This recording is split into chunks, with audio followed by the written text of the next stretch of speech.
जय हो भोलेनाथ की।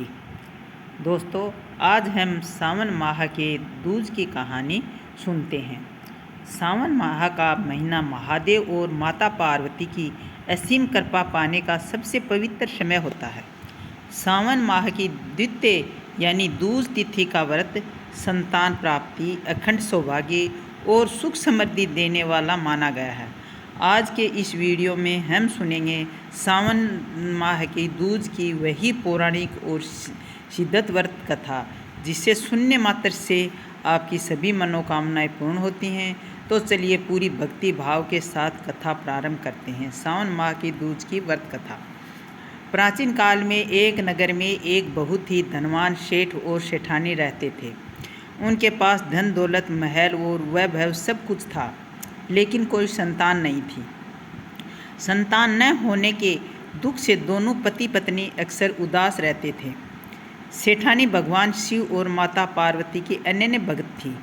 जब सावन का महीना आया तो उसने सावन की द्वितीय तिथि का व्रत रखने का संकल्प लिया।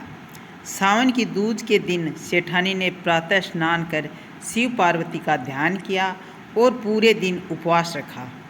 उसने संध्या समय चंद्रमा के दर्शन करने के बाद ही जल ग्रहण करने का नियम बनाया। उसने मंदिर में दीप जलाकर प्रार्थना की, हे प्रभु, आपने सावन के महीने में ही माता पार्वती की तपस्या स्वीकार कर उन्हें अपनाया था। इस सावन दूज पर मेरी सुन्नी गोद को भी भर दीजिए। माता पार्वती ने सेठानी की निश्चल भक्ति देखी और उनका हृदय द्रवित हो उठा। उन्होंने भगवान शिव से आग्रह किया, हे स्वामी, यह स्त्री अत्यंत श्रद्धा से सावन दूज का व्रत कर रही है, इसकी मनोकामना अवश्य पूर्ण कीजिए।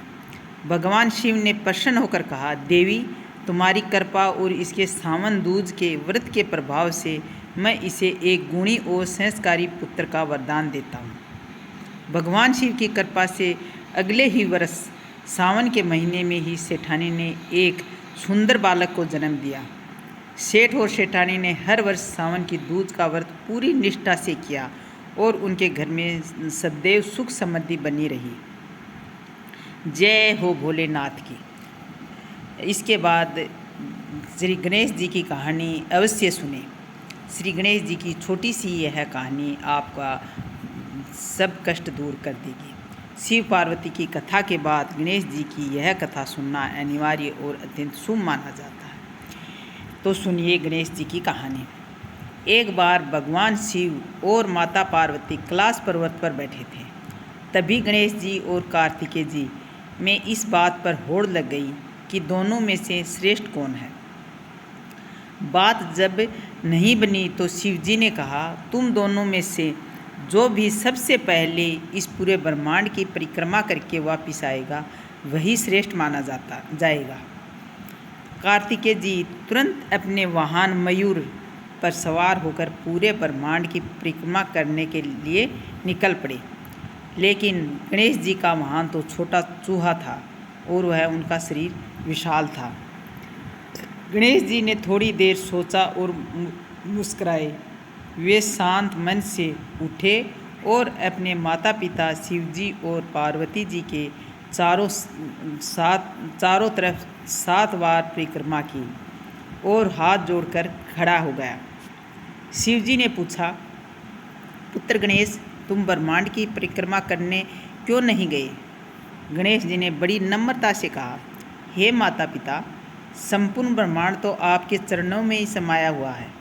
मेरे लिए दोनों की परिक्रमा करना ही पूरे संसार की परिक्रमा करने के बराबर है।